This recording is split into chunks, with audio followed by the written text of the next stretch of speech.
Madame, Monsieur, bonjour. Nous sommes chez Def News, la chaîne de l'information ivoirienne et africaine. Aujourd'hui, je souhaite aborder avec vous la révolution de la nouvelle génération africaine. Après 50 ans d'indépendance de l'Afrique, celle-ci est à la croisée de ses chemins. Un tournant crucial et décisif dans ce monde propice au changement. L'Afrique est le continent qui a le plus de ressources naturelles. Aussi, pour se développer davantage, elle a non seulement besoin de reprendre la main sur ses richesses, elle a également besoin d'institutions fortes, mais surtout, elle a besoin que ses peuples soient unis.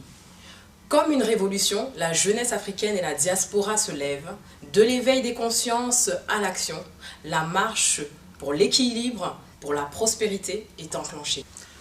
Nous avons l'honneur de recevoir le professeur Ninsim Lasconi, qui sera parmi nous chez Def News, pour répondre à diverses questions sur les questions de l'unité africaine, sur les questions du panafricanisme et sur les questions de l'histoire, notre histoire africaine, la réelle histoire africaine.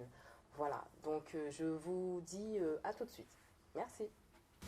Monsieur Lasconi, bonjour. Bonjour madame. Nous sommes enchantés de vous recevoir ici chez Def News. Moi également. Merci d'avoir accepté notre invitation. Aujourd'hui, nous souhaitons aborder avec vous la question de la révolution de la nouvelle génération africaine et axer justement le questionnement sur diverses problématiques, notamment pourquoi et comment l'Afrique doit faire sa propre révolution. Ne devrait-il pas y avoir plus d'union pour avancer et pour enrayer certains rapports de domination? Faut-il maîtriser notre passé et analyser notre comportement pour se réapproprier son histoire afin justement de comprendre certaines choses et d'avancer positivement? Voilà, donc avant tout, je souhaite que l'on parle un petit peu de vous. Voilà, donc Monsieur Lasconi, vous êtes congolais, vous avez grandi en France, vous avez comme prénom Ninsim, qui veut dire... en langue Congo, Ngombulu, Yasangi, Yamina Bantu. Traduction en français, le lion de la brousse qui dévora les braconniers. C'est un prénom kilométrique qui prévient mes adversaires. D'accord, très bien. C'est bien ce que j'avais sur mes recherches. J'avais fait sur mes recherches. Voilà, donc ça a une forte symbolique. Et vous êtes aussi, vous êtes donc poète, écrivain, documentariste, conférencier, historiographe. Vous avez un excellent bagage, vous êtes chercheur pluridisciplinaire et vous êtes également en quête de vérité.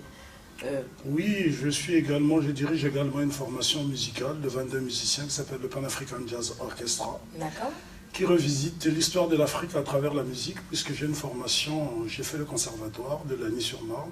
Oui. J'ai eu pour professeur Pascal Protois, qui est violoncelliste, et Frédéric Couder, qui est saxophoniste baryton, donc à qui je fais un petit coucou. Mes enfants sont également musiciens. D'accord. J'ai un fils qui est saxophoniste, oui. Et j'ai une fille qui est pianiste, et j'ai une autre fille qui est trompettiste. Voilà. Donc ça fait également partie de ma vie, la musique, le jazz en particulier. D'accord. Donc, vous êtes régulièrement cité comme étant le globe-trotter de l'Afrique et davantage comme étant le chasseur d'histoire. Monsieur Lasconi, vous avez parcouru, je présume, donc le monde entier, notamment l'Afrique, avec à votre actif, je pense, plus de 419 pays africains. Non, il n'y en a pas 419 en Afrique, il y en a une cinquantaine. J'ai parcouru 419 villages africains repartis... on va dire en 34 pays. Mais les 419 africains, le compteur s'est arrêté en 2009. J'en ai fait d'autres, je pourrais peut-être dire 500, 600, je ne sais pas trop. Oui. Mais je me suis arrêté à 419, considérant que j'en ai fait 419. D'accord. Et bien évidemment, vous disposez personnellement, si je peux me permettre, d'une bibliothèque de documentation, de documents, d'archives à votre actif. Vous disposez des vidéos, des textes, des poèmes, etc. Pourquoi? Disons que je suis un passionné. Oui. Je suis un passionné. Il y a des gens qui sont passionnés par les voitures, d'autres qui sont passionnés par les femmes. Je ne les aime pas moi, mais je suis beaucoup plus passionné par l'histoire de mon peuple. Parce que je considère que l'Afrique, depuis qu'elle a perdu l'initiative historique, est devenue un asile psychiatrique à ciel ouvert. C'est-à-dire qu'ayant subi plusieurs formes de domination, l'Africain a perdu confiance en lui. Et depuis un certain temps, l'Africain n'est plus lui-même, puisque pour faire son histoire, pour raconter son histoire, l'Africain ressent toujours ce besoin de citer les autres, de paraphraser les autres, alors que dans son terroir, il y a un tas de préceptes qui pourraient lui permettre d'avancer. Voilà pourquoi j'ai cette obsession de parcourir l'Afrique, j'ai cette passion de parcourir l'Afrique. Il faut dire que voilà, je suis africain, je n'ai pas d'autre choix que d'aimer l'Afrique. D'accord. Donc votre combat aussi, on peut dire, c'est un combat qui tend à rassembler, c'est un combat sur l'unité africaine, l'affirmation et la reconnaissance des valeurs de l'Afrique, qui serait le berceau de l'humanité. Monsieur Lasconi, je souhaite que vous nous apportiez, vous, votre définition du panafricanisme. Qu'est-ce que le panafricanisme pour vous? C'est pas pour moi, parce que la définition n'est pas personnelle, elle est globale. Le panafricanisme est une idéologie qui est née au-delà des mers, dont l'initiateur était Henry Sylvester Williams, un avocat trinidadien, natif de Trinidad and Tobago, situé dans la Caraïbe, qui, après la bataille d'Adwa qui a eu lieu le 1er mars 1896, a décidé d'aller poursuivre des études de droit en Angleterre. C'est-à-dire que Henry Sylvester Williams, à la base, était un enseignant. Oui. Lorsqu'il apprend que les troupes italiennes ont été victorieuses sur les troupes italiennes conduites par le général Oreste Baratieri, oui. À ce moment-là, Sylvester Williams, en 1897, décide de quitter son île natale pour se rendre en Grande-Bretagne. Donc c'est lui qui serait à l'origine du mot panafricanisme. C'est-à-dire que le panafricanisme en lui-même a toujours existé en Afrique, mais le concept, c'est lui qui a conceptualisé le panafricanisme et qui lui a donné un contenu politique. Voilà en gros ce que je pourrais dire du panafricanisme. Mais le panafricanisme a plusieurs pères, puisque c'est un mouvement qui a rassemblé de nombreux afro-descendants. Oui. Et sur le continent, c'est Kwame Nkrumah qui en était le précurseur. D'accord. Donc nous avons justement Kwame Nkrumah, mais nous avons aussi d'autres hommes qui ont marqué l'histoire, comme Thomas Sankara, Patrice Lumumba, Cheikh Anta Diop, Nelson Mandela. On peut en citer, il y en a à l'appel. Seulement, aujourd'hui, peut-on dire qu'il y a aujourd'hui des politiciens qui seraient à l'image panafricaine? Ben, disons que le problème qui se pose, c'est que les grands hommes, les grands leaders africains ont tous été liquidés. Oui. Ils se trouvent tous au cimetière. Oui, il en reste quelques-uns qui posent des actes assez courageux, mais c'est insignifiant par rapport à ce que leurs prédécesseurs ont fait. L'âge d'or de l'Afrique est passé, et voilà pourquoi Thomas Sankara parlait de oser réinventer l'avenir. Lui aussi d'ailleurs se trouve aujourd'hui au cimetière, le cimetière de Dagnon, et j'espère qu'avec ce qui s'est passé au Burkina Faso, on en saura beaucoup plus sur cette disparition tragique, parce que Thomas Sankara a été le dernier chef d'État africain qui a réellement incarné l'espoir sur le continent africain. Il nous a montré l'exemple, dans un pays dit pauvre, que l'Afrique pouvait avancer sans tendre la main. Et je pense qu'aujourd'hui, on pourrait dire que l'essentiel des chefs d'État qui sont à la tête de nos pays sont des mendiants, puisqu'ils comptent sur l'aide alors qu'ils sont assis sur l'or. Voilà ce que je pourrais dire en gros. D'accord. Je reviens justement sur ce que vous avez évoqué précédemment, donc l'âge d'or. Est-ce qu'on peut dire effectivement qu'il y a eu un âge d'or? Est-ce que l'âge d'or existe vraiment? Bien sûr qu'il y a eu l'âge d'or. Si vous jetez un coup d'œil dans le rétroviseur de l'histoire, vous verrez que le mouvement de non-aligné, bien que initié par le président Sukarno d'Indonésie, oui. A été, comment dirais-je, perfusionné par des dirigeants africains comme Gamal Abdel Nasser d'Égypte, Kwame Nkrumah du Ghana, Modibo Keïta du Mali, Ahmed Sékou Touré de la Guinée.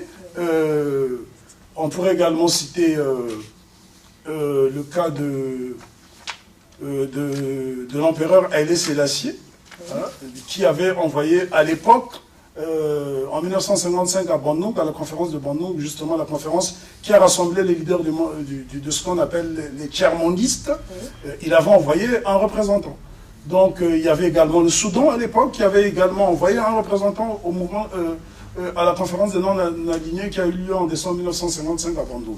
Et Bandung qui est une ville indonésienne. Donc oui, on peut parler de l'âge d'or, sans hésitation, puisque ces Africains-là incarnaient une certaine fierté. C'était une Afrique décomplexée. Ce n'est pas aujourd'hui, lorsqu'on voit nos chefs d'État, comment même ils sont réussis à l'extérieur, c'est une honte, c'est pathétique. Oui, effectivement. Et également, par rapport à l'âge d'or, Nicolas Sarkozy avait, lors d'une conférence, évoqué ce problème de l'âge d'or. Je cite, il disait « L'homme africain n'est pas assez rentré dans l'histoire. Jamais il ne sort de la répétition pour s'inventer un destin. Le défi de l'Afrique, c'est de rentrer davantage dans l'histoire. » Ben, je pourrais lui répondre en images, parce que, comme on dit, un récit sans image est une fable. Et donc, je pourrais répondre à M. Nicolas Sarkozy. Voici ici, je suis en face de la plus vieille université du monde, qui s'appelle l'université de Sankoré, créée au XIIe siècle dans la ville de Tombouctou. Et Tombouctou est située au Mali. Au XIIe siècle, il n'y avait aucune université en Europe.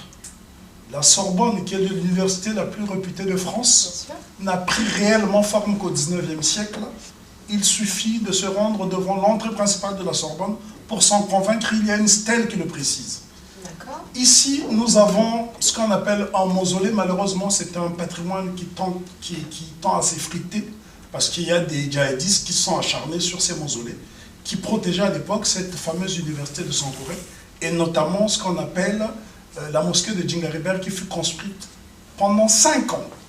Donc, au XIVe siècle, les Africains avaient déjà initié des grands travaux que je vous montrerai. Ici, nous avons l'habitation d'un grand voyageur arabe qui s'appelait El Hassan Ben Mohamed El Ouazan, mieux connu sous le nom de Jean-Léon l'Africain, qui fut le fils adoptif d'un pape. Il étudia à Tombouctou pendant 2 ans, de 1510 à 1512. Même la papauté envoyait des étudiants à Tombouctou, en Afrique, l'actuel Mali, pour étudier. Donc je ne raconte pas des bêtises, je suis devant sa maison. Donc c'est sa porte, incrustée d'or et d'argent. Voici, donc c'est bien écrit ici, vous pouvez bien zoomer pour vous montrer qu'on peut se retrouver au plus haut sommet de l'État et être un ignorant.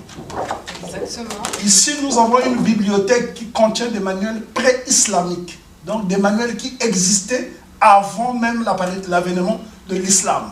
Ça s'appelle la bibliothèque Ben Essaouiti, qui se trouve à Tombouctou, où on trouve des manuels scolaires qui sont bien plus vieux que la dynastie de Sarkozy, on va dire. D'accord. Et ici, on a des preuves, des bouquins, des ouvrages publiés, édités par des Africains, qui parlent de sciences, notamment de la géomancie, mais aussi de la cosmologie, à ne pas confondre avec cosmogonie. Ici, nous avons un Coran du XIIe siècle. C'est-à-dire que les Africains ont dû réécrire le Coran avec des calligraphies, en reprenant le même contenu. Voyez-vous, donc il y avait de lettrés, il y avait un savoir. Il y avait des grands savants comme Ahmad Baba ou Mohamed Bakayoko et Soudan Al-Wangari Al-Chimbukti, qui était un grand architecte, un grand penseur et un grand pédagogue. Oui. Son disciple Ahmad Baba a même enseigné à la cour royale du Maroc. D'accord. Donc, avant de vous laisser poursuivre, pour synthétiser un petit peu tout ce que vous venez de dire, l'homme noir, en tout cas, visiblement, était à la fois un architecte, était à la fois un savant, était à la fois, je veux dire, ils ont été aussi à l'origine des premières écritures. Moi, je pense qu'on ne devrait même pas poser ce genre de questions. Oui. Si seulement les Africains en premier, c'est ceux-là qui sont blâmables, parce que si vous ne préservez pas votre histoire, personne ne le fera à votre place. Tout à fait. Le doute n'est même pas permis. L'un des paléontologues les plus sérieux au monde s'appelait Louis Passet Seymour Leakey. Il est né au Kenya en 1900, il est mort en 1972 en Grande-Bretagne. Ces travaux du paléontologue Leakey font l'unanimité dans le monde scientifique. Lequel a écrit un ouvrage qui s'intitule The Progress and Evolution of Man in Africa. Jamais traduit en français, évidemment. Lequel dit ceci, que l'Afrique est considérée unanimement par les savants comme le berceau de l'humanité. De ce fait, elle a toujours été en tête du progrès universel. C'est ce que Lequel dit, que les ignorants se réfèrent à Lequel, dont la maison a été classée en Grande-Bretagne. Et dont le fils est un brillant savant qui s'appelle le docteur Richard Lequel, qui est toujours en vie. Donc je pense que ça se passe de commentaires. Il y avait aussi Cheikh Anta Diop qui avait le même discours, qui avait un discours qui se rapprochait aussi... Ce n'est pas un discours, c'est que Anta Diop est un immense scientifique qui n'a pas eu la reconnaissance qu'il méritait à la fois en Occident et en Afrique. Mais en Afrique, ce sont les Africains qui sont blâmables. On a attendu qu'il meure pour lui rendre un hommage posthume. Et comme j'ai tendance à le dire, quelle que soit la qualité du tribun, quelle que soit la qualité des stèles, cela ne peut pas faire danser un cadavre. C'est ceux du vivant qu'on doit reconnaître les gens. Cheikh Anta Diop n'était pas un homme qui faisait des discours. Il portait des preuves, puisque c'était quelqu'un scientifique. Les gens oublient qu'en dehors d'être un brillant historien, Cheikh Anta Diop était un grand scientifique, dont les travaux... D'ailleurs, il a réuni plusieurs savants, plusieurs chercheurs et scientifiques pour pouvoir démonter un petit peu ses travaux et ses thèses.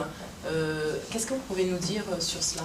Disons qu'il y a eu un colloque en 1974 au Caire, où le professeur Cheikh Anta Diop était accompagné du professeur Théophile Obenga, qui est natif du Congo-Brazzaville, et ils ont simplement démantelé toute cette forteresse qui contenait le mensonge académique. Mais je dois rappeler que, bien avant Cheikh Anta Diop, ce travail avait déjà été fait par d'illustres personnalités, comme le très brillant Anténor Firmin, qui était un anthropologue et un homme politique haïtien, qui fut ministre de la Défense sous le gouvernement du président Louis Modestin Florville Hippolyte. Et bien avant, on peut remonter même plus loin, au XVIIIe siècle, il y avait déjà un grand savant africain originaire du Ghana, déporté en Hollande pendant la traite dite négrière, la traite entre guillemets négrière. Il s'appelait Jacobus Ignatius Johannes Capitaine, qui fut le premier Africain officiellement à soutenir une thèse doctorale à l'université de Leiden en Hollande. Ces travaux sont disponibles à l'université de Leiden. Si les gens avaient un peu plus de curiosité intellectuelle, je pense que l'Africain ne serait pas aussi méprisé aujourd'hui. Donc quand Nicolas Sarkozy dit que l'Afrique n'est pas assez rentrée dans l'histoire, ou n'est pas rentrée dans l'histoire... Moi, je pense que vous avez tort d'accorder de l'importance à des gens qui n'en méritent pas. J'ai du mépris pour ce qui est méprisable. Donc je ne répondrai pas, je ne perdrai pas mon temps à répondre sur un sujet qui n'a pas de sens. Les photos sont là. Les photos sont là. Ça, ce sont des photos, j'illustre. Voyez-vous, le fils d'un pape qui va étudier en Afrique. Il fallait le faire. Et Tombouctou avait même des chirurgiens. Il suffit de se référer aux encyclopédies pour s'en rendre compte qu'il y avait même des monarques européens qui envoyaient leurs enfants à Tombouctou. Et là, je vais encore plus loin. Regardez dans quoi les rois africains vivaient. Ces rois africains qui ont été injustement accusés d'avoir vendu les leurs, expliquez-moi comment des gens qui vivent dans des bâtiments en banco construits avec du riz. C'est-à-dire que les Africains avaient tellement l'abondance de la nourriture, ils ne savaient pas quoi en faire, ils mélangeaient de riz avec de l'argile pour construire des édifices millénaires qui ont défié le temps. Ici, nous sommes devant ce qu'on appelle la mosquée de Mopti, mais en fait, la plupart de ces édifices étaient à la base des palais qui, par la suite, lorsque cette partie du Mali a été islamisée, ont été transformés en mosquées. Et je peux ici vous encore apporter la preuve, si vous en voulez, parce que l'abondance des preuves ne nuit pas, les habitations dans lesquelles les Africains vivaient. Donc, on vous montre aujourd'hui, regardez des maisons en étage avec des caves, et vous avez des fenêtres et des portes qui ont une signification. Ça me prendra au moins 1 heure pour vous expliquer la signification de chaque signe sur les fenêtres. C'est de l'argent incrusté sur du bois. Alors c'est aberrant, des fois, c'est vrai qu'on entend souvent le discours, est-ce qu'en Afrique vous avez des immeubles? Est-ce qu'en Afrique vous avez des routes? Est-ce qu'en Afrique vous avez tel et tel truc? Non, je pense qu'il y a simplement une génération d'Africains qui est désarmée intellectuellement, qui ne sait pas répondre. Et malheureusement, c'est celle-là qui est la cible du mépris. Un homme comme moi qui est parcouru l'Afrique, qui est intéressé par l'Afrique, le mépris ne pourrait que glisser sur moi. Je marche les épaules bien hautes, tout simplement parce que j'ai une haute opinion de moi-même, j'ai une haute opinion de nos ancêtres, mais pour cela, il fallait étudier mon histoire. D'accord. Aussi une autre question, pourquoi justement n'enseigne-t-on pas l'histoire du noir, l'histoire africaine dans nos écoles? 85% des manuels scolaires en Afrique dite francophone sont conçus et imprimés à l'étranger. Comment voulez-vous qu'on enseigne l'histoire de l'Afrique? Si vous voulez enseigner l'histoire de l'Afrique, il faut réhabiliter les institutions traditionnelles africaines, notamment la Djelia. Ça pourrait être le cas. Oui. Moi, j'ai étudié, j'ai fait mes études supérieures, l'essentiel de mes études supérieures dans les centres initiatiques africains, ce qu'on pourrait qualifier d'université millénaire d'Afrique. C'est le cas de Kela, de Nyakasola, de Kita, de Kangapa, de Edjezu, de Kankan, etc. À ne pas confondre avec la ville de Kankan qui se trouve en Guinée. Il y a Kankan qui se trouve au Ghana, qui est un pays Ashanti. J'ai également étudié dans des villes comme Kanongo. Donc voilà, il y a des tas de centres initiatiques dans lesquels on peut étudier. Je suis professeur également d'architecture, parce que j'ai étudié l'architecture Cassena. Ce sont des sciences que j'ai étudiées en Afrique. Alors vous, Monsieur Lasconi, qui côtoyez des élèves, la jeunesse, en tout cas, je voudrais dire, aujourd'hui on voit qu'il y a en fait un bras de fer entre la jeunesse africaine et les différentes personnes au pouvoir en Afrique. Il y a un conflit de génération. Non, il n'y a pas de conflit de génération. Il ne faut pas s'inventer des conflits inutiles. Il y en a déjà en Afrique. Parmi les vieux, il y a des hommes qui ont posé des actes valables. On ne peut pas considérer que la génération de Nelson Mandela ne s'est pas sacrifiée. 27 ans au pouvoir, ce n'est rien. Contrairement à toutes ces calamités qui s'écrivent sur Internet, on ne passe pas 27 ans en prison pour aller après livrer son pays à une meute de brigands. Je pense que la génération de Mandela a eu le courage de prendre des armes, de se battre. Sauf que malheureusement, l'Afrique a une faiblesse. Cette faiblesse, c'est que nous ne maîtrisons pas encore la technologie militaire. Et on ne fait pas la guerre avec le verbe. On la fait avec des armes. Voilà pourquoi l'ANC et d'autres formations politiques comme la Zambian People Organization, le Pan-Africanisme Congress en Afrique du Sud, ont été obligés de faire des concessions parce que les rapports de force n'étaient pas en leur faveur. Ça a été le cas également au Zimbabwe, où Robert Mugabe et Joshua Nkomo étaient obligés de signer ce qu'on appelle les accords de Lancaster House. Ça a été le cas en Namibie, où le président Sam Nujoma était obligé de signer des accords avec le gouvernement raciste qui était sur place. C'est pour cela qu'on parle de réforme agraire. Mais la réforme agraire n'aura lieu que lorsque la génération actuelle s'armera de sciences jusqu'aux dents. Et c'est une recommandation du professeur. Les générations futures doivent s'armer de sciences jusqu'aux dents.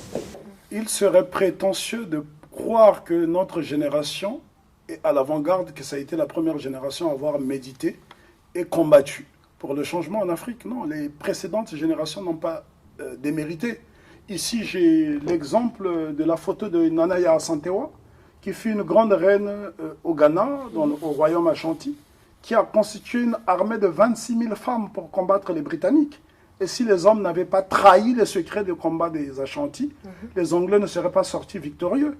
Elle a été déportée aux îles Seychelles à la fin du siècle dernier, du 19e siècle pourtant. Elle est morte aux îles Seychelles, ce n'est que 100 ans après que ces restes ont été restitués à l'État ghanéen. Et c'est le président John Jerry Rawlings qui avait été chercher les restes. Et votre humble serviteur était sur place à Kumasi, seconde ville du Ghana et ancienne capitale du royaume Ashanti, pour immortaliser ces moments. Ici, vous avez l'arrière-petite-fille de la reine Nana Asantewa. Donc ce ne sont pas des mythes, c'est la réalité. C'est la réalité. D'accord. Aussi, une autre question, Monsieur Lasconi, est-ce que la nouvelle génération actuelle, est-ce que la jeunesse actuelle, ou oui, la nouvelle génération comprend bien le mot justement du panafricanisme, de l'union? Est-ce qu'on le ressent, aujourd'hui? Oui, écoutez, la multiplication des mouvements afrocentriques sont là pour témoigner de la vitalité de ce combat. Vous avez plusieurs mouvements aujourd'hui, que ce soit dans la diaspora ou en Afrique, qui se battent pour l'unité africaine, qui partent dans ce sens-là. Contradiction ne veut pas forcément dire divergence, parce que la contradiction est le sens même de la vie. On ne peut pas faire l'unanimité dans un combat, dans une lutte, mais il y a une génération qui se bat. Vous prenez par exemple le cas Au Sénégal, il y a un mouvement qui s'appelle Y en a marre, qui a balayé Abdoulaye Wade quand celui-ci voulait s'accrocher au pouvoir dans un pays qui a pourtant une tradition plus ou moins démocratique, où l'alternance a plus ou moins réussi, au moins à plusieurs reprises. On pourrait également citer l'exemple du balai citoyen au Burkina Faso qui a déboulonné un dictateur qui était là depuis 27 ans. Et je pense qu'il y aura une contagion en Afrique. Nous ne devons pas perdre espoir. Moi, je suis un éternel afro-optimiste. J'ai eu l'opportunité de visiter plusieurs villes africaines, séjourner dans plusieurs pays africains.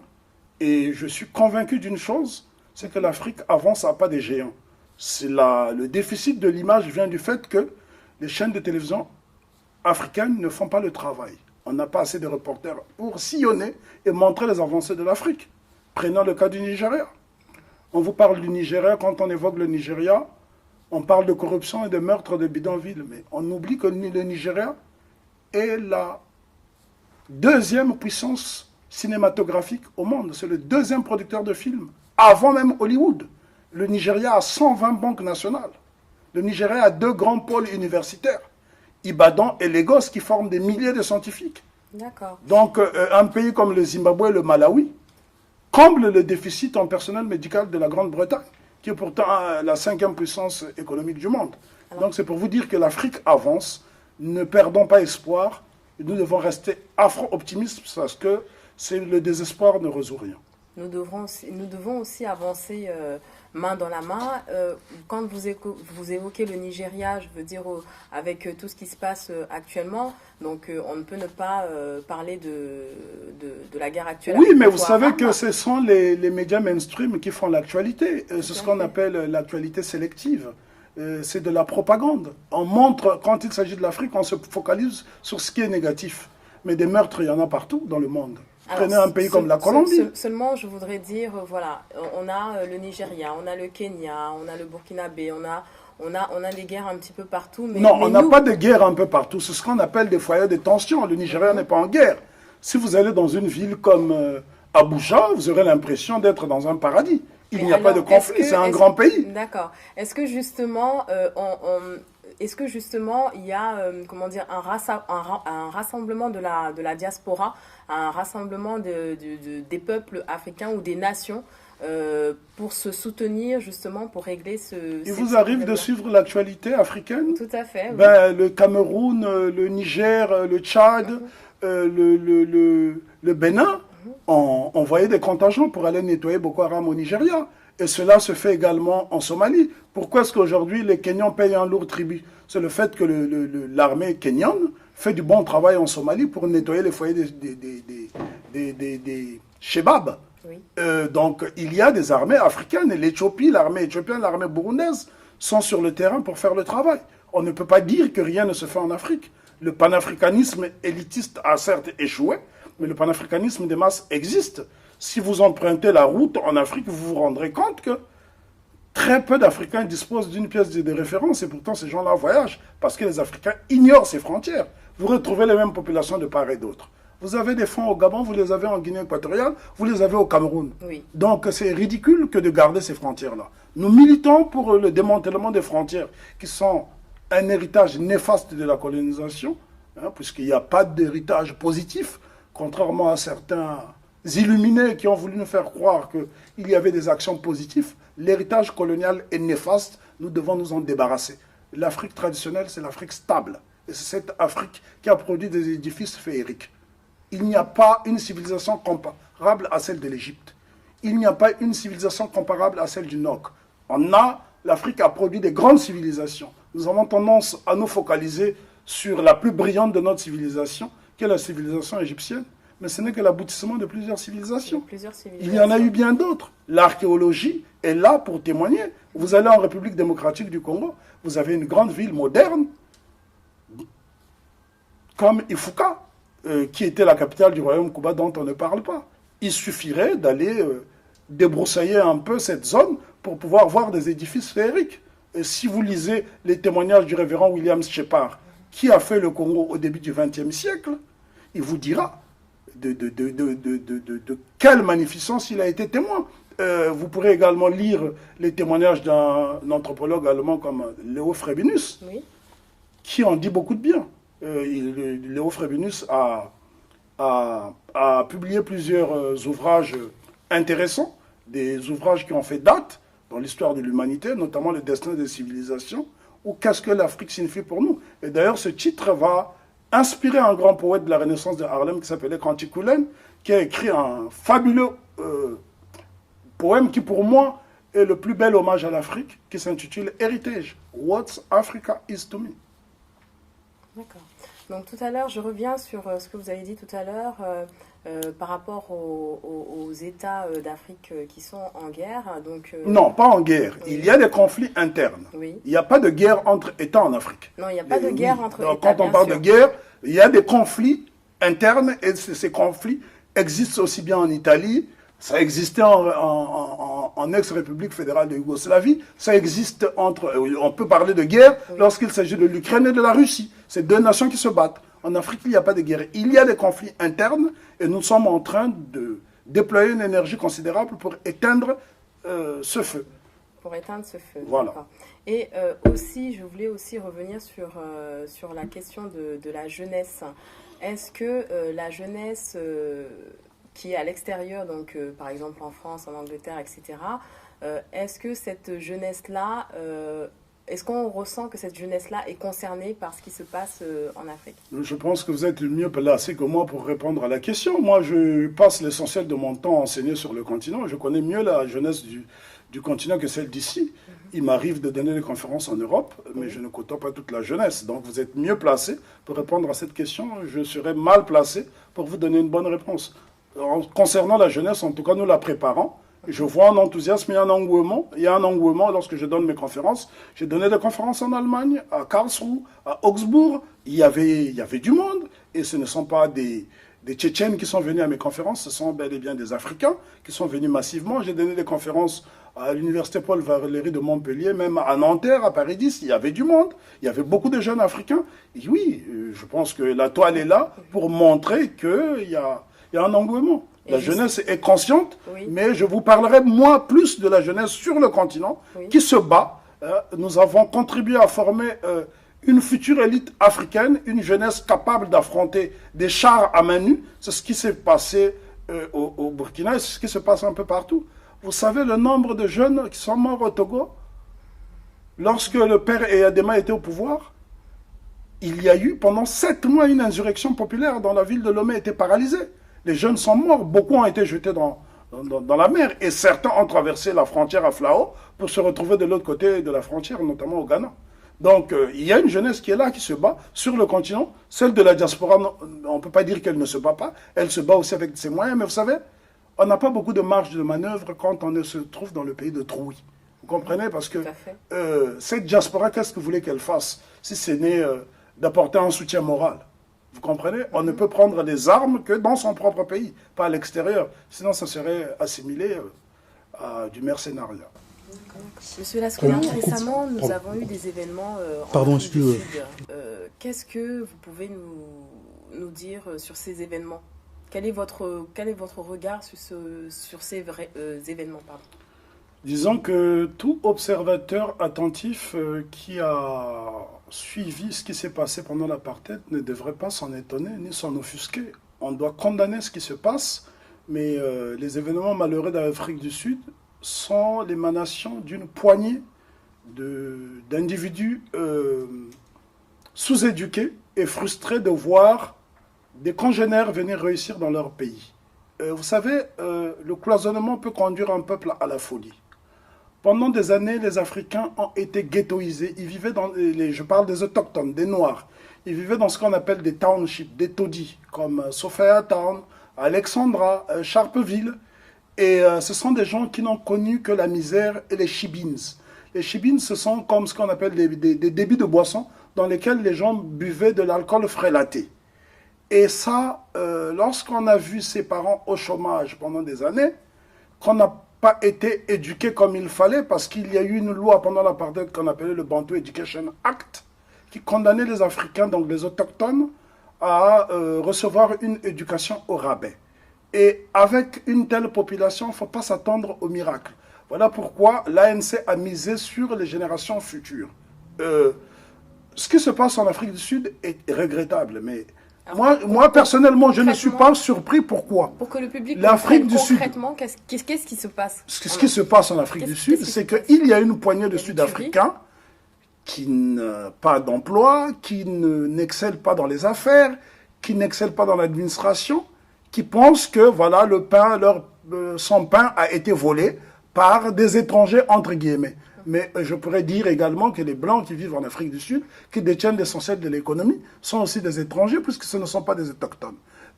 C'est la conséquence de ce qu'on appelle la conférence de Berlin, qui a duré 3 mois. Lorsqu'on a sous-divisé l'Afrique, ça a créé des enclos. Et vous savez à quoi sert un enclos? C'est pour maintenir les vaches et les traire par la suite. L'Afrique fait le bonheur de tous les continents, de tous les peuples, sauf des Africains. Et ce cloisonnement, nous devons cloisonner et revenir au panafricanisme. C'est la seule solution pour résoudre ces crises-là.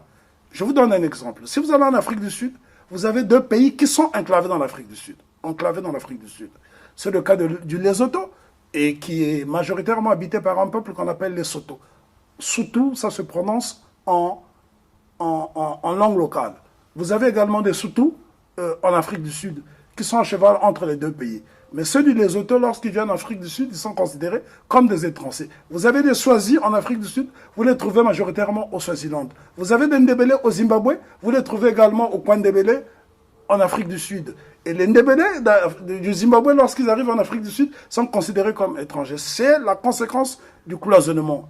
Moi, j'invite les ignorants à se référer aux déclarations de Lord Salisbury, un des grands colonialistes britanniques, qui, à la sortie, à la fermeture de la conférence de Berlin en 1885, disait que à Berlin, pendant 3 mois, nous nous sommes partagés des montagnes, des fleuves et des nègres. Donc, nous sommes la propriété d'autres peuples. C'est pour cela que les Africains se définissent comme francophones, germanophones, anglophones, lusophones, etc. Il y a des intellectuels africains même qui s'amusent à dire oui, nous les francophones, oui, nous les anglophones, etc. Je pense que nous devons redevenir ce que nous avons toujours été, c'est-à-dire des Africains. Pour ne pas dire Kamite, c'est le mot qui est à la mode aujourd'hui. D'accord. Aussi, il y a tous ces événements que l'on connaît en Côte d'Ivoire, la situation de la Côte d'Ivoire. Mais la situation de la Côte d'Ivoire n'est pas différente de... Bon, elle est plus ou moins différente parce qu'aujourd'hui, les tensions, ça a un peu baissé, mais pendant la crise ivoirienne, on a assisté aux mêmes scènes de violence. La Côte d'Ivoire est une fabrication coloniale, comme le Congo de Brazzaville dont je suis natif, comme le Nigeria, comme le Bénin, comme le Burkina, comme le Cameroun. Donc, de ce fait-là, parce que quel est l'élément déclencheur de la crise ivoirienne? C'est l'ivoirité. Exactement. Et c'est l'ivoirité. Et vous voyez bien que la politique, c'est, comment dirais-je, c'est un domaine dans lequel je n'aime pas trop aventurer pour la bonne et simple raison. C'est un domaine où règne l'hypocrisie. Ceux qui, hier, étaient les plus grands ennemis, aujourd'hui sont devenus les meilleurs amis du monde. Le président Ouattara et le président Bédié sont ensemble. Il n'y a pas plus de 3 semaines, j'ai traversé le pont Henri Konan Bédié, qui a été inauguré par celui qui était l'ex-adversaire de Henri Konan Bédié. Donc finalement, on ne comprend plus trop. Aujourd'hui, en Côte d'Ivoire, toutes les ethnies en Côte d'Ivoire ont été tuées. Il n'y en a que 2 qui ont survécu, les pro-Gbagbo et les pro-Ouattara. Et je pense que si l'intelligence primait sur la bêtise, il faudra fusionner ces deux ethnies, je parle bien d'ethnie, pour créer qu'une seule ethnie qui sera les pro-Côte d'Ivoire. Et ça sera le seul moyen de ressusciter l'éléphant, parce que l'éléphant agonise, mais l'éléphant n'est pas mort. Et je peux vous dire une chose, il y a des signes qui ne trompent pas, parce qu'en Côte d'Ivoire, les Ivoiriens sont très mélangés. Il est rare de trouver même un Ivoirien qui soit monoethnique. Souvent, vous trouverez quelqu'un qui est né de père Bété, de mère Baoulé, ou de père Djoula, ou des Burkinabés, des Ivoiriens burkinabés.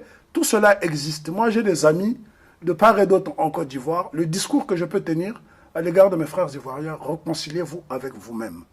Aucun pays ne s'est épanoui, aucun pays ne s'est développé dans le conflit. La paix est un élément, un facteur de développement. Et si les Ivoiriens se réconcilient avec eux-mêmes, la Côte d'Ivoire retrouvera son aura d'antan. N'oubliez pas que ça a été un havre de fait pendant des années. Et c'est ce qui explique que la Côte d'Ivoire a été le carrefour des grands rendez-vous.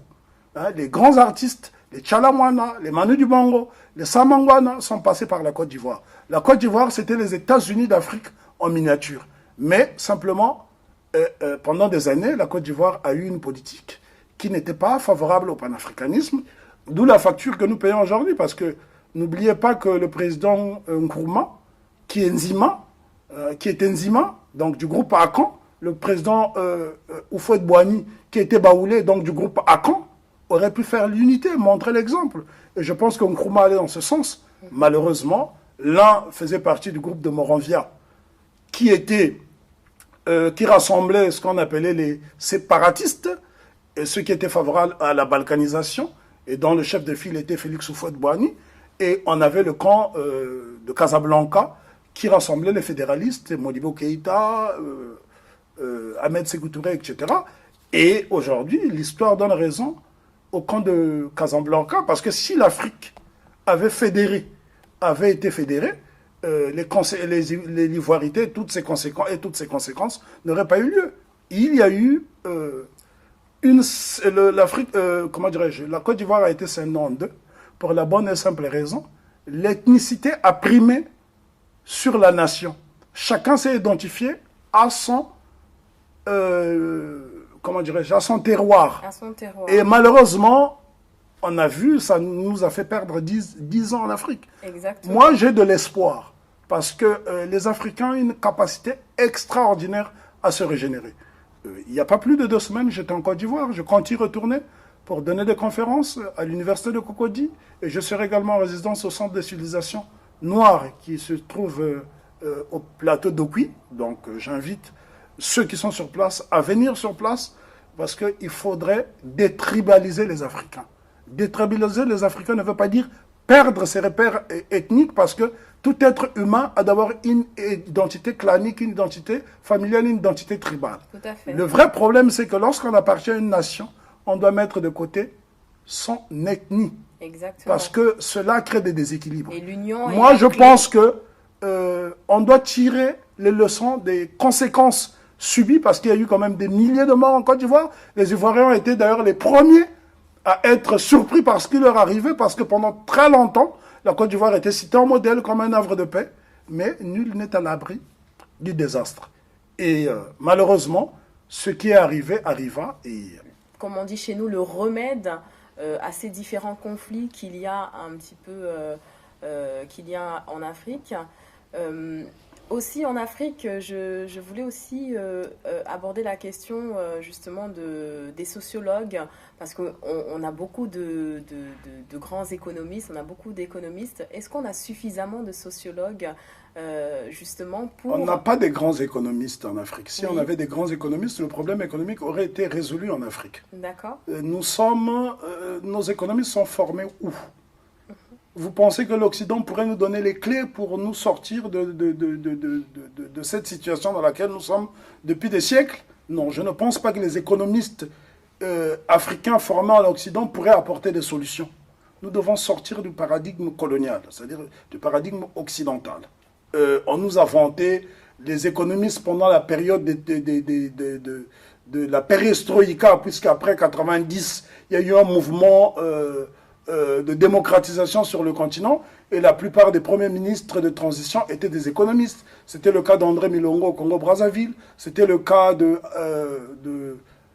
Alassane Ouattara en Côte d'Ivoire, c'était le cas de Nicéphore Soglo au Bénin. Ça n'a pas donné des résultats particuliers. Donc je ne pense pas que le fait d'avoir étudié l'économie, ça changera. Thomas Sankara était un simple capitaine formé à l'académie militaire d'Antirabé, à Madagascar. Il a démontré au monde que l'Afrique pouvait avancer sans tendre la main. Thomas Sankara n'était pas économiste. On prend le cas de John Jerry Rawlings qui a transformé le Ghana. Ghana, pays dont je suis en partie citoyen, puisque j'y vis, j'ai une maison, j'ai des activités, mes films sont produits au Ghana. Je peux vous dire que le Ghana se porte très bien. Et ce pays n'a pas eu besoin particulièrement des économistes qui ont été formés à Harvard. Ils ont pratiqué ce qu'on appelle le pragmatisme. Le pragmatisme consiste à coopérer avec celui qui peut soulager vos maux, Voilà en gros. D'accord. Et la sociologie pourrait apporter... La sociologie, vous savez, c'est... On n'a pas besoin non plus de faire particulièrement des études de sociologie pour comprendre sa société. Moi, je n'ai pas personnellement fait de sociologie. Je n'ai jamais fait des études de sociologie de ma vie. Mais je peux vous dire que je peux exposer sur l'Afrique parce que je la parcours, je la vis. Ce n'est pas à l'école qu'on apprend le mode de vie des gens. C'est sur place. Je ne néglige pas le rôle des sociologues. Oui. Mais seulement dans nos pays, les titres de civilité n'ont plus de leur validité puisque toutes ces professions ont montré leurs limites, excepté les médecins, qui font un travail remarquable parce que malgré le sous-équipement, ils arrivent à soigner et à rendre la santé aux gens. En dehors de cette profession, que ce soit l'éducation est en faillite parce qu'un éducateur, un pédagogue consciencieux qui veut émanciper ses étudiants ne peut se permettre de s'appuyer sur des manuels scolaires conçus et imprimés à l'extérieur pour pouvoir éduquer. Donc voilà, en gros, il y a une faillite de certains corps de métier que je tiens à dénoncer et nous devons bannir de notre vocabulaire tout ce qui est économiste, son excellence. Je pense que ça n'a aucun sens.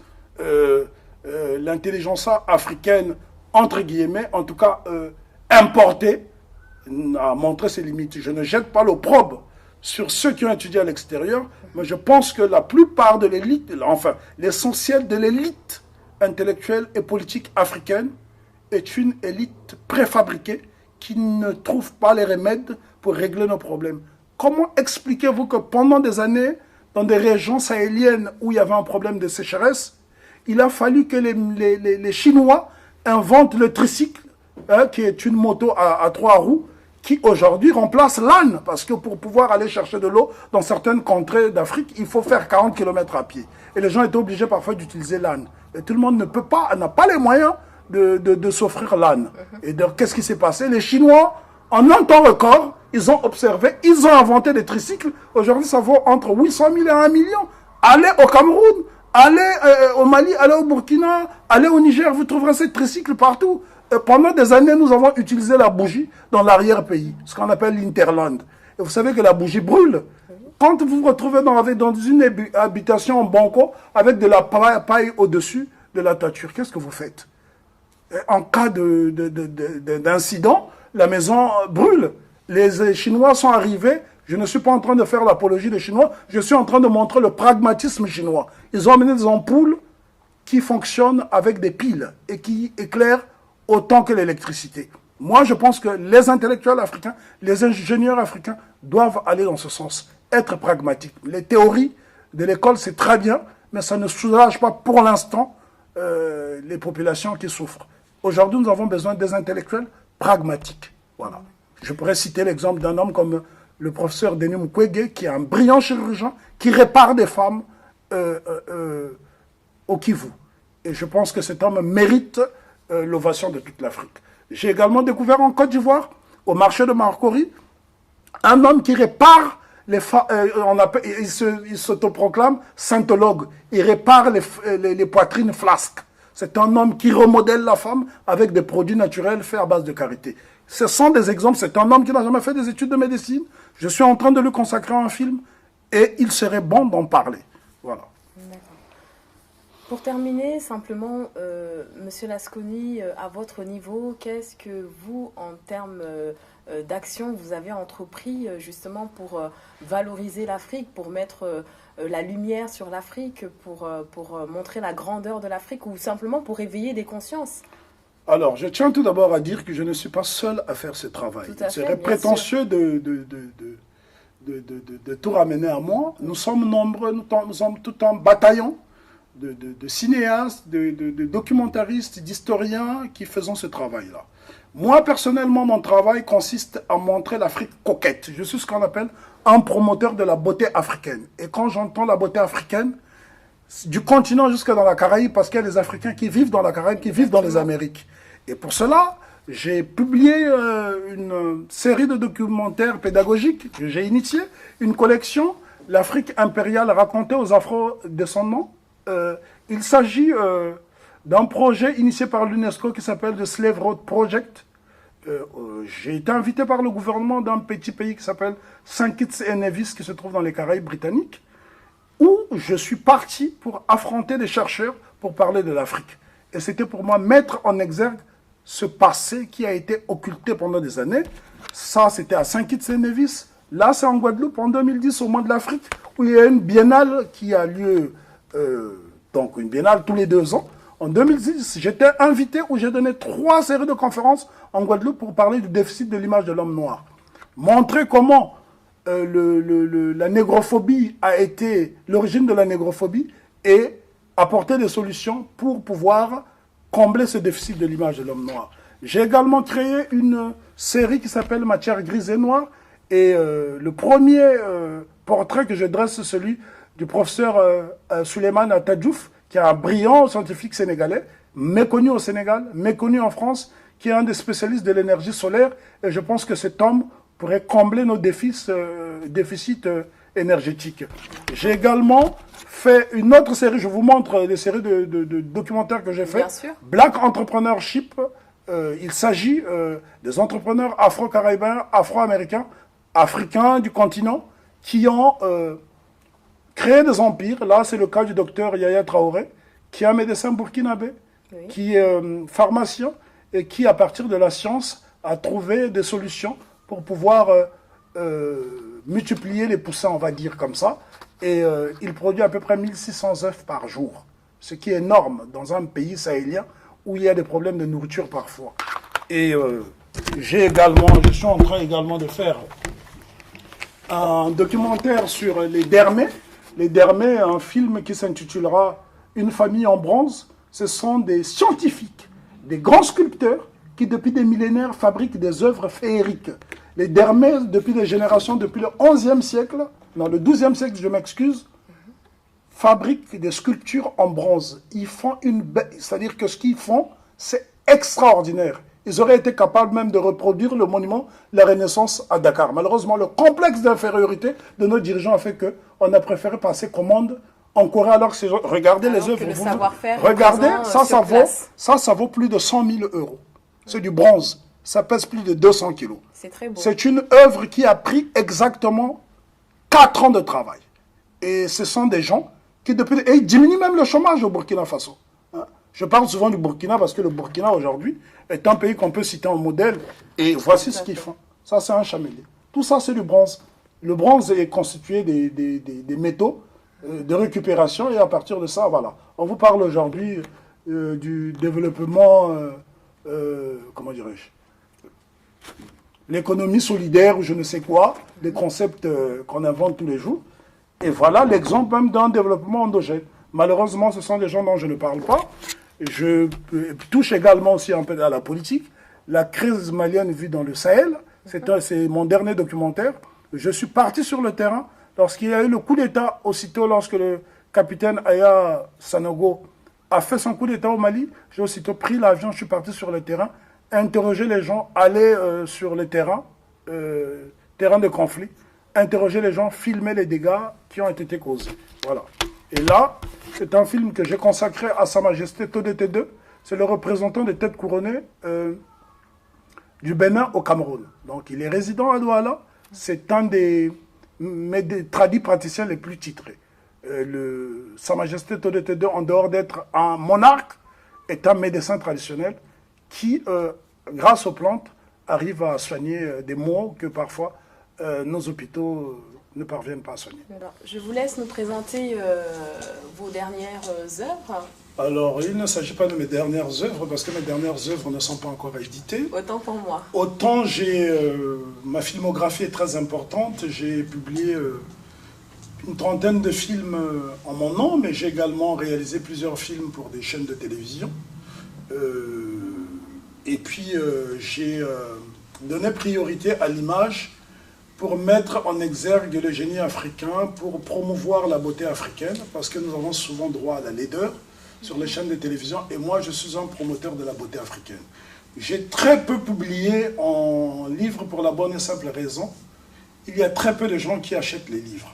Et je ne veux pas passer des nuits blanches à écrire pour me retrouver pauvre, parce qu'aujourd'hui ce qui se vend c'est l'autoflagellation. vous remarquerez que les auteurs les plus en vogue, c'est ceux qui disent du mal de l'Afrique. Lorsque vous dites du bien, vous remarquerez que Cheikh Anta Diop, Césaire et bien d'autres grands scribes n'ont jamais eu de prix, alors qu'ils avaient une plume de qualité. Donc moi, je ne veux pas me prostituer intellectuellement, j'ai préféré promouvoir la beauté en images. Ceci étant, j'ai publié quelques ouvrages. Requiem pour le repos de mes anges gardiens est mon dernier ouvrage publié, mais j'ai écrit un carnet de voyage de plus de 2600 pages, simplement à cause des voyages. Je n'ai pas le temps de corriger les coquilles parce que je préfère contrôler mes écrits moi-même. Je n'ai pas envie de les confier à une maison d'édition pirate qui risquerait de dénaturer mes travaux. J'ai également publié des proses dans la blessure de l'âme, poésie pour jazz et musique de forêt, étant donné que je suis jazzman, amoureux du jazz, musique qui est née avec le fouet et qui est l'expression même de notre souffrance. Et comme pour paraphraser le docteur William Edward Burgard du Boss, l'Amérique a donné très peu de beauté au monde, hormis cette lamentation plaintive dont le contre-champ se joue dans les forêts africaines. Et je terminerai par un poème dédié aux afro-descendants qui ont été victimes des inondations en Louisiane, qui s'appelle « Noyade en Louisiane ». Je dirais que la vilaine dame s'approche. De la vie des riverains, la natation n'est pas le sport favori des Noirs. Dans une ville où le jukebox distille le sang des cuivres, les piscines n'ont pas la cote. La vilaine dame s'approche. De la vie des riverains, la fête sera gâchée. Gâchée par la montée des eaux, gâchée par les pluies diluviennes. La cuvette est déjà remplie. Les prévisions météorologiques sont alarmantes. Le président George se bouche les oreilles. Il fait toujours beau dans un ranch. Katrina la vilaine souffle les vieilles cabanes et balaye les cases de l'oncle Sam aussi.